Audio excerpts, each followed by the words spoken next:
মতে মই আপোনালোকৰ মিডিয়াৰ বন্ধুসকলক মানে সালাম জনাইছোঁ, নমস্কাৰ জনাইছোঁ। যোৱাকালি মই এটা নিউজ পাইছোঁ। নিউজত মোৰ বিষয়ে কিছুমান অসত্য কথা মানে অবাস্তৱ কথা মানে প্ৰচাৰ কৰা হৈছে সেই বিষয়ে। তাৰে প্ৰথম এটা বিষয় মানে আমাৰ কছাৰীপাম গাঁৱত এখন ৰেষ্ট প্লেটফৰ্ম লৈ দিছে যে আমি মাহাতলী গাঁও পঞ্চায়তৰ পৰা এখন ৰেষ্ট প্লেটফৰ্ম কছাৰীপাম গাঁৱত দিয়া হৈছে। এই ৰেষ্ট প্লেটফৰ্ম মানে সম্পূৰ্ণ টকা পইচা মানে আত্মসাৎ কৰা বুলি এটা অভিযোগ দিছে। এইটো কথাটো ভিত্তিহীন। মানে 24 লাখৰ এভৱ এটা টকা আমাৰ কছাৰীপামৰ ৰেষ্ট প্লেটফৰ্মৰ নামত চেংচন হয়। আৰু সেই ৰেষ্ট প্লেটফৰ্মৰ মাটিখিনি আমাৰ দাদা লালচান আলী তেখেতৰ পৰা আমি লৈছিলোঁ। আৰু সেইটো এটা সাধাৰণ সভা, ৰাইজৰ সাধাৰণ সভা মাটি সেই সভাত মানে প্ৰস্তাৱ লৈ মানে মাটিখিনি লৈছিলোঁ। বেলেগৰ পৰা মাটিখিনি আমি পোৱা নাছিলোঁ। মাটিখিনি 2 বিঘা মাটি বাৰিষা সময়ত মানে আমি ব্যৱহাৰ কৰিম। আৰু তেওঁৰ এটা আছিল দাবী আছিল যে খৰালি বতৰত তেওঁ সৰু সুৰা খেতি বাতি কৰি খাব। এই চুক্তিত আমি দলিল সেইদিনাই আমি এটা দলিল লৈ তাতে এটা শিবিৰ আৰম্ভ কৰিলোঁ। এই শিবিৰখন আৰম্ভ কৰাৰ আৰম্ভণিৰ পৰাই এই এটা চক্ৰ আছে, 4-5জন এটা চক্ৰ, তেওঁলোকে মানে এই শিবিৰৰ কমিটিৰ পৰা টকা পইচা খুজি থাকে। যিয়েই নহওক মানে একে মানে প্ৰায় ধৰকচোন 14 লাখৰ নিচিনা টকাৰ কাম হ'ল। ইয়াৰ মাজত তেওঁলোকে 6টা কমপ্লেইন কৰিছে। 6টা কমপ্লেইন কৰাৰ পিছত লাষ্ট সময়ত এওঁলোকে টকা খুজিলে 5 লাখ। কমিটি ক'ৰ পৰা টকা দিব? যিয়ে নহওক অৱশেষত 11 লাখ টকা থকা অৱস্থাত, প্ৰায় 11 লাখ টকা থকা অৱস্থাতে মানে কামটো আধাৰুৱা হৈ থাকিল। আমি কামটো বন্ধ কৰি দিলোঁ। ইয়াৰ মাজত যিমান কমপ্লেইন কৰিছে প্ৰত্যেক মানে ডিপাৰ্টমেণ্টৰ পৰা মানুহে চাই কামখিনি কৰি যাবলৈ কমিটিক মানে দিছে, অৰ্ডাৰ দি থৈ গৈছে। কিন্তু তেওঁলোকে লাষ্ট মোমেণ্টত কমিটিখন মানে এনেকুৱা হৈ গ'ল, বিতৃষ্ণা হৈ গ'ল, কামখিনি বন্ধ কৰি দিলে। আজিলৈকে তাতে 11 লাখ টকা ৰৈয়ে গৈছে। আপোনালোকে চাব পাৰিব। মানে ডিপাৰ্টমেণ্টৰ ফালৰ পৰা অধৈৰ্য হৈ গৈছিল এই দুষ্ট চক্ৰটোৰ কাৰণে। সভাপতিৰ দায়িত্বত আছিল। 2021-22 আছিল। মই দেখাই দিছোঁ আপোনালোকক। এইটো আছে আমাৰ।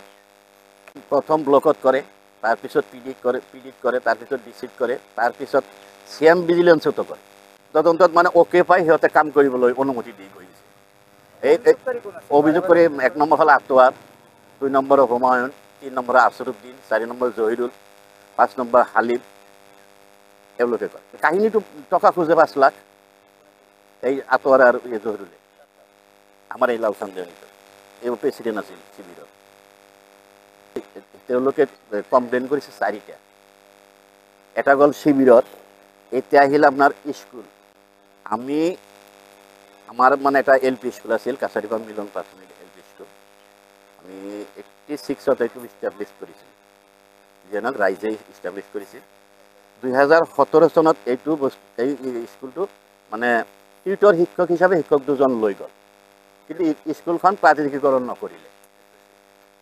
তাৰপিছত কি হ'ল, তেওঁলোকক যেতিয়া মানে টিউটৰ হিচাপে লৈ বেলেগ স্কুলত এডজাষ্টমেণ্ট কৰি দিলে। এডজাষ্টমেণ্ট কৰি দিয়াৰ পিছত আমি সেই স্কুলৰ নামত 2 বিঘা মাটি দিছিলোঁ। আমাৰ বৰদেউতাই মাটি দিছিল। সেই মাটিখিনি মই যেতিয়া আমি স্কুলটো ইষ্টাব্লিছ কৰোঁ তজি মাটিত কৰিছিলোঁ। কিন্তু 1999ত মাটিখিনি 2 বিঘা মাটি সেই স্কুলৰ নামত দিয়া হ'ল। যোন দাগৰ পৰা দিয়া হ'ল সেই দাগত মাটি আছে 23 বিঘা 3 আছে। যিয়ে নহওক স্কুলখন আমি ইষ্টাব্লিছ কৰিছিলোঁ তজি মাটিত। যেতিয়া স্কুলখন প্ৰভিঞ্চিয়েলাইজ নকৰিলে আমি মাটিখিনি কিন্তু মানে চৰকাৰক দি থৈছোঁ।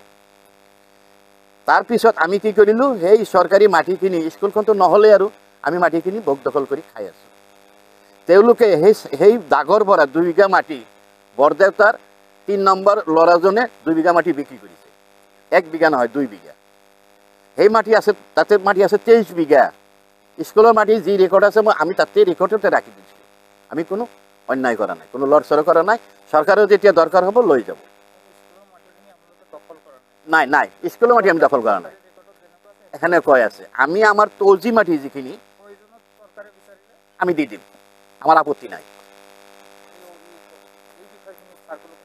জানে জানে জানে এই বিষয় লৈ সিহঁতে বাৰম্বাৰ মানে অভিযোগ কৰে এই মানুহকেইটাই এই আটোৱাৰ এই জহিৰুল এই হুমায়ুন এই আসৰুদ্দিন আৰু এই হালিম এই কেইজন মানুহে অভিযোগ কৰে অভিযোগৰ পিছত বিঅ অফিচত অভিযোগ কৰিলে বিঅ অফিচত অভিযোগ কৰিলে ডিচিত অভিযোগ কৰিলে সাৰ্কুলত অভিযোগ কৰিলে আমি দি আছো কিন্তু সিহঁতৰ প্ৰত্যুত্তৰ সিহঁতে ৰিপৰ্ট দি দিয়ে যে আমাৰ মাটিখিনি যেনে আছে সেনে আছে আৰু তেওঁলোকৰ মাটিখিনি তেওঁলোকে আহি তদন্ত কৰি যি পায়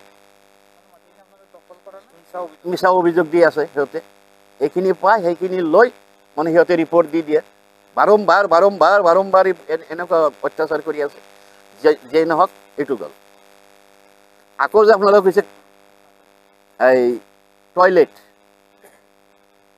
মানে কাছাৰীপাম স্কুল আছে 3খন এখন আমাৰ পুৰণা স্কুল আৰু 2খন স্কুল আছে এখন আছে পশ্চিম কাছাৰীপাম এখন আছে কাছাৰীপাম মিলন এই 2খন স্কুলতে মই এইখনত নহয় এই পুৰণাখনত নহয় কাছাৰীপাম মিলন আৰু পশ্চিম কাছাৰীপামত মই 4 লাখ টকাৰ দুটা টয়লেট দিছোঁ কোনোবাই RTI কৰিছে RTI কৰি আহি এই পুৰণা স্কুলখনত মানে টয়লেট আছে না নাই এইটো বস্তু সুধিছে হেডমাষ্টাৰে কৈ দিছে যে না এতেতো টয়লেট হোৱা নাই মই এতে স্কিমেই ধৰা নাই মই স্কিম ধৰিছোঁ পশ্চিম কাছাৰীপাম মিলন প্ৰাথমিক বিদ্যালয় ৰেকৰ্ড আছে আমি প্ৰথম জিঅ'টেক কৰিব লাগে তাৰপিছত যেতিয়া ইনভেশ্যন কৰিব লাগে তেতিয়া ফটো মাৰিব লাগে গতিকে কোনো এজন বন্ধুৱে নজনাকৈ নুবুজি মানে মিছা এটা অভিযোগ দিছে যে আমি 4 লাখ টকা আত্মহাত কৰি খাই দিছোঁ কিন্তু অৰিজিনেলি তদন্ত কৰিলে আজিও পাই যাব এতিয়াও পাই যাব আপোনালোকে চাওক তেওঁলোকে ডিপাৰ্টমেণ্টত অভিযোগ কৰিব লাগে অফিচত অভিযোগ কৰিব লাগে পঞ্চায়তত